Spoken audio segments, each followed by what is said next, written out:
კიდევ ერთხელ მოგესალმებით, მადლობა რომ გვისმენთ მთელ საქართველოში, ვიყურებთ პლატფორმებზე იმედი.jim, აი ვიდეოჯი, ასევე მაგთის IP ტელევიზიით 53 არხზე, რადიო იმედის Facebook გვერდზე, YouTube არხზე და ტელეკომპანია იმედის YouTube არხზე, რომელსაც მილიონზე მეტი გამომწერი ყავს. დღეს 27 ოქტომბერს მსოფლიო აღნიშნავს აუდიოვიზუალური მემკვიდრეობის მსოფლიო დღეს.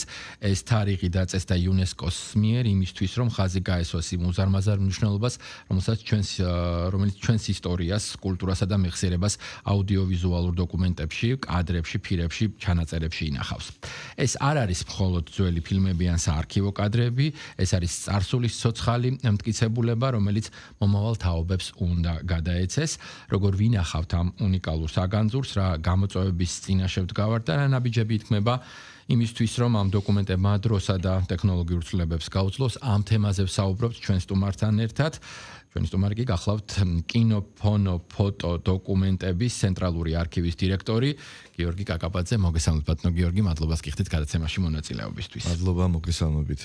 დავიწყოთ არქივის ფუნქციით და მნიშვნელობით უპირველეს ყოვლისა. მოდით მოკლედ განვმარტოთ ჩვენს მსმენელს, რას მოიცავს კინოფოტო ფონო დოკუმენტების ცენტრალური არქივი, რა სახის მასალა ინახება თქვენს ფონდებში და რა პერიოდ მოიცავს ის.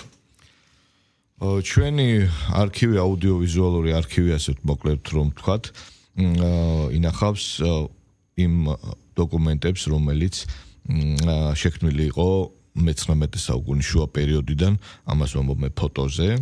ფოტოებზე ყველაზე ძველი ფოტო ამ პერიოდით არის ჩვენთან და უკვე მე-20 საუკუნის დასაწყისიდან ეს არის აუდიო ჩანაწერები და კინოფილმები, კინოდოკუმენტები, როგორც ამას ჩვენ ვეძახით. საკმაოდ დიდი კოლექციები გვაქვს სამივე მიმართულებით. რა თქმა უნდა, ეს კოლექციები მზარდია, მაგრამ ის ნაწილი, რაც მე ვახსენე, თქვათ, ის ძველი პერიოდის, თქვათ, მე-20 საუკუნის 90-იან წლებამდე ეს ნაწილი, ეს მოგეხსენებათ არის ძალიან მრავალი ფორმატი არსებობდა მაშინ და ჩვენ გვაქვს, თქვათ, ფოტოს შემთხვევაში გვაქვს ფოტოანაბეჭდებიც, ფოტონეგატივებიც, ასევე სხვადასხვა მატარებელზე, ეს ფირი იქნება თუ მინა, ასევე აუდიო ჩანაწერები, ალბათ ყველას ნანახი გაქვთ ეხლაც ძალიან ხშირად გამოიყენება ეს ვინილის ფირფიტები, მაგნიტური ფირები, კასეტები, ყველა ფორმატი რაც არსებობდა. შესაბამისად, კინოში ეს ძირითადი ჩვენი კოლექცია შეადგენს კინოფირებს და იმ ფილმებს, რომელიც ჩვენი ძირითადი მიმართულება არის მაინც დოკუმენტური კინო და ყველა ის ქართული დოკუმენტური კინო, რაც გამოსულა, თქვათ, მე-20 საუკუნის 10-იანი წლების შემდეგ, არის ჩვენთან დაცული. როლი და მნიშვნელობა არქივის ამ მიმართულებით თუნდაც იმაში განისაზღვრება, რომ აი კონკრეტული დღეც კი არსებობს მისი აღნიშვნის მსოფლიო უერთდება რასაკვირველია ამ იუნესკოს ინიციატივას. მოდით დაგვანახეთ თქვენი არქივის ეროვნული იდენტობის როლი კულტურული მემკვიდრეობის შენარჩუნებასა და პოპულარიზაციაში. ქვეყნები, ეთნოსები, სახელმწიფოები ცდილობენ, რომ თავისთვის დამახასიათებელი რაც არის, ხო, ერთგვარ ხელწერას რაც ქმნის, დღეს მით უმეტეს ამ ციფრულ ეპოქაში რაღაცნაირად წინა პლანზე წამოწიონ და ამ განსაკუთრებულობას ხაზი გაუსვან. ერთის მხრივ ის რო ხარ მსოფლიო, თქვა, თანამეგობრობის წევრი და მეორეს მხრივ ის, რაც შეიძლება პატარა, მაგრამ ძალიან საინტერესო კულტურას გამოარჩევდეს. ამ კუთხით, აი ამ იდენტობის კუთხით არქივში რა იკითხება ყველაზე უფრო მძაფრად? ძალიან ბევრი დოკუმენტი არის ჩვენი კულტურული, თქვათ, მემკვიდრეობის ნიშნის მატარებელი. ძალიან ბევრი სეგმენტი, ასე ვთქვათ, მიმართულებაა, რომ ავიღოთ ფოტოებზე რო ვისაუბროთ მარტო. ესე იგი მე-19 საუკუნის, როგორც გითხარით, შუა პერიოდიდან დაწყებული უამრავი ფოტოა, სადაც არის დაფიქსირებული ქართული ყოფა, ტრადიცია, ჩასაცმელი, თქვათ, ის ღონისძიებები, ასე ვთქვათ, საეკლესიო დღესასწაულები და ასე შემდეგ.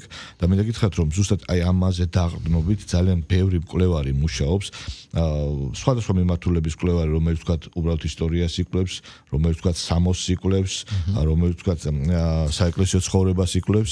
ამიტომ ეს ფოტო მასალები იძლევა ამის უნიკალურ საშუალებას, იმიტომ რომ ეს ხო არ არის ნახატი, ეს არის დაფიქსირებული ფოტო, ვთქვათ, 150 წლის წინ გადაღებული, რომელიც უტყუარა და დასახავს ყველაფერს, რაც მაშინ არსებობდა.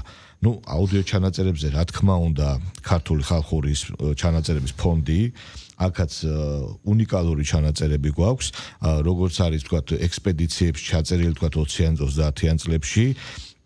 ასევე ბევრი მკვლევარი, რომელიც ხალხურ მუსიკას იკვლევს, ამით სარგებლობს ჩვენი ჩანაწერებით და ხდება ხოლმე როგორც წესი ამ ჩანაწერების გამოცემა, როგორც არის, ან ხდება ხოლმე მერე გადამუშავება, რასაც აკეთებს ჩვენი ხალხური ანსამბლები.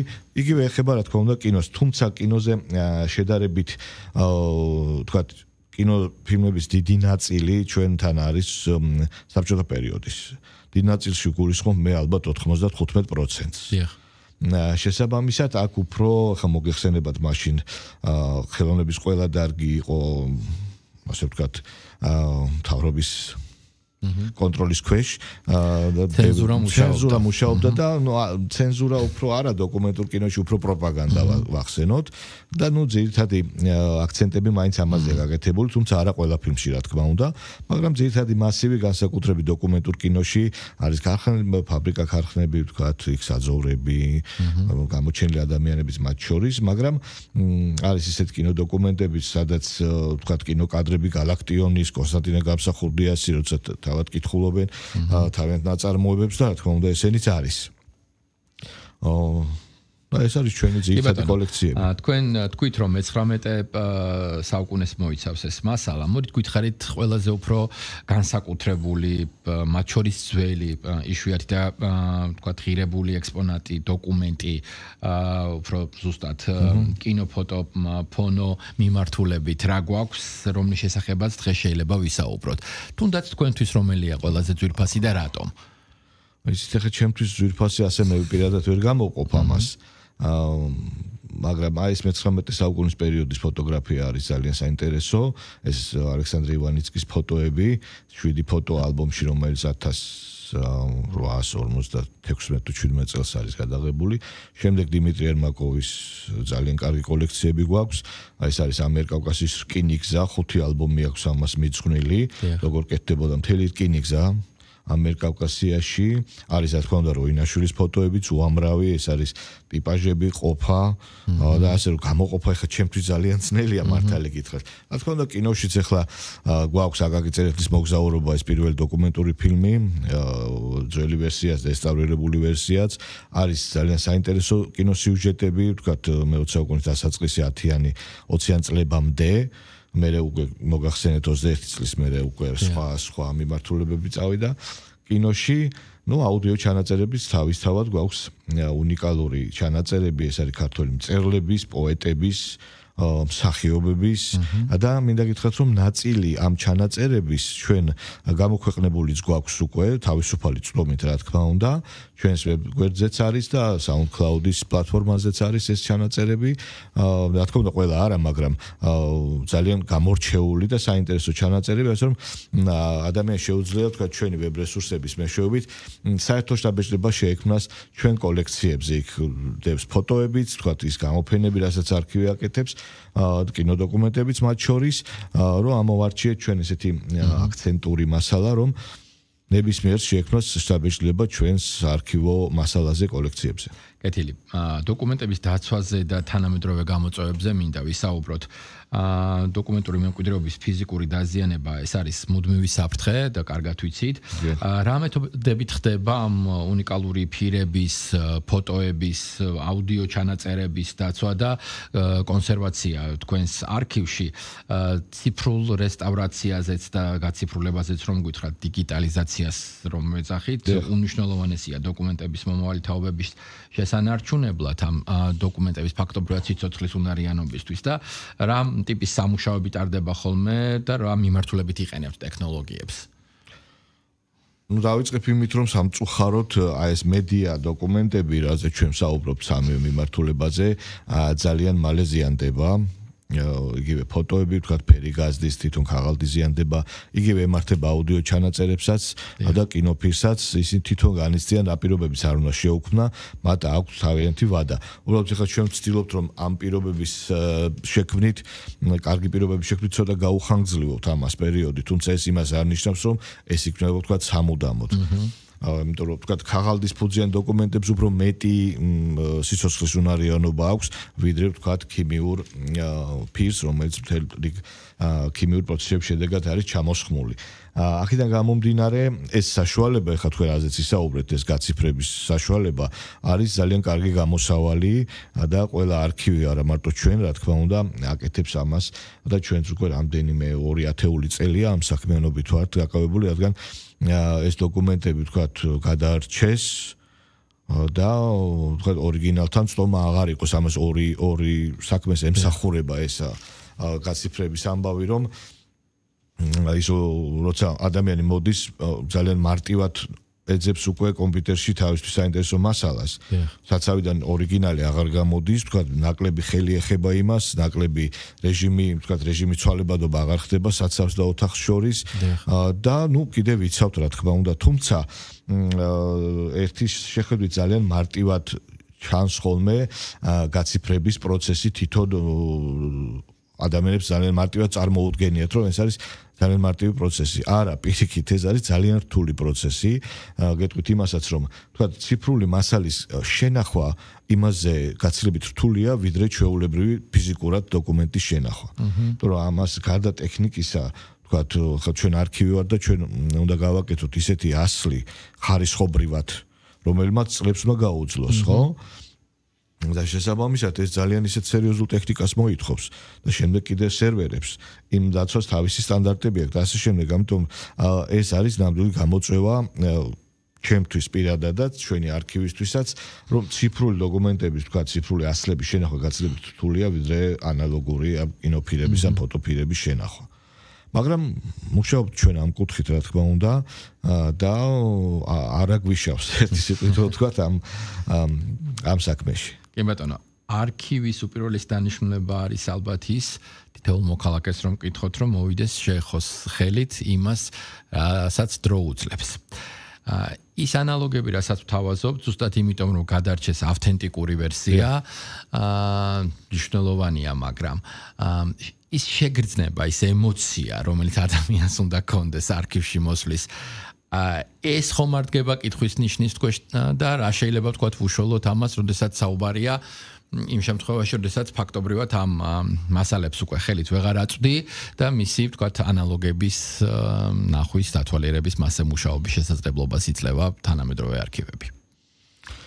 ეს საქმე თუ მაინც კვლევა მიმდინარეობს ავთენტიკურობაზე, დოკუმენტის წარმოშობაზე და აუცილებლად უნდა ნახოს, რა თქმა უნდა, ჩვენ კვლევარს ვაძლევთ ამის საშუალებას, რომ გაეცნოს, თქვათ, და იმას უბრალოდ გატანა არ შეიძლება დოკუმენტის. მაგრამ თუ უბრალოდ თემას იკვლევს ან შინაარს იკვლევს, იმ ადამიანს ნაკლებად აინტერესებს, თქვათ, იმ ორიგინალზე ხელის მოკიდება, რომელიც თავად კარგად ესმის, რომ შეიძლება ამან რაღაცა ხარვეზი გამოიწვიოს. ამიტომ ასეთი შემთხვევები არის უიშვიათესი, როცა ითხოვენ ორიგინალთან მისვლას და ჩვენ ისეთ ხარისხიან ასლს ვთავაზობთ, წარმოიდგინეთ, როცა არის ფოტო, თქვათ, პატარა ზომის 9:12-ზე, ჩვენ იმდენად მაღალი რეზოლუციით ვაკეთებთ ამის სკანირებას, რომ იმ ფოტოზე, რასაც ვერ დაინახავს კვლევარი კომპიუტერში გადიდების, თქვათ, სახეების იდენტიფიცირება და ასე შემდეგ, კომპიუტერში უფრო უადვილდება ეს, იმიტომ რომ კარგად დიდდება ის ინფორმაცია.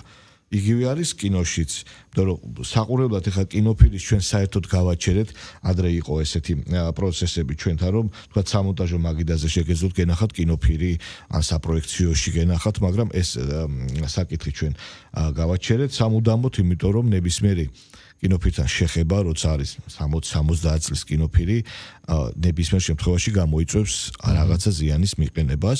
შესაბამისად, საკმაოდ დიდი მასივი გვაქვს ჩვენ გაციფრებული სამივე მიმართულებით და მკვლევარისთვის არის ძალიან კომფორტული, იმიტომ რომ ახლა წარმოიდგინეთ, როცა მოდის ადამიანი და ჟდება იმავე დღეს პოულობს თავისთვის საინტერესო მასალას. ხელმისაწვდომობის თემა რო გავაგრძელოთ, როგორ შეუძლია, ვთქვათ, მკვლევარს, ისტორიკოს, ან უბრალოდ დაინტერესებულ მოქალაქეს მიიღოს წვდომა ამ მასალებზე, ვთქვათ, ფიზიკურად ადგილზე ყოფნა აუცილებელი თუ არსებობს, ვთქვათ, ისეთი სერვისები, რომელიც დისტანციურად მუშაობის შესაძლებლობას იძლევა. ამ ეტაპზე დისტანციურად მუშაობის შესაძლებლობა არ აქვს ჩვენს მკვლევარებს. ძალიან მარტივია პრინციპში ჩვენს არქივში სამუშაოდ მოსვლა, უბრალოდ განაცხადის შევსებაა საჭირო მეტი არაფერი, შემდეგ მობრძანდება და ჩვენ გვაქვს რამდენიმე მკვლევართა დარბაზი.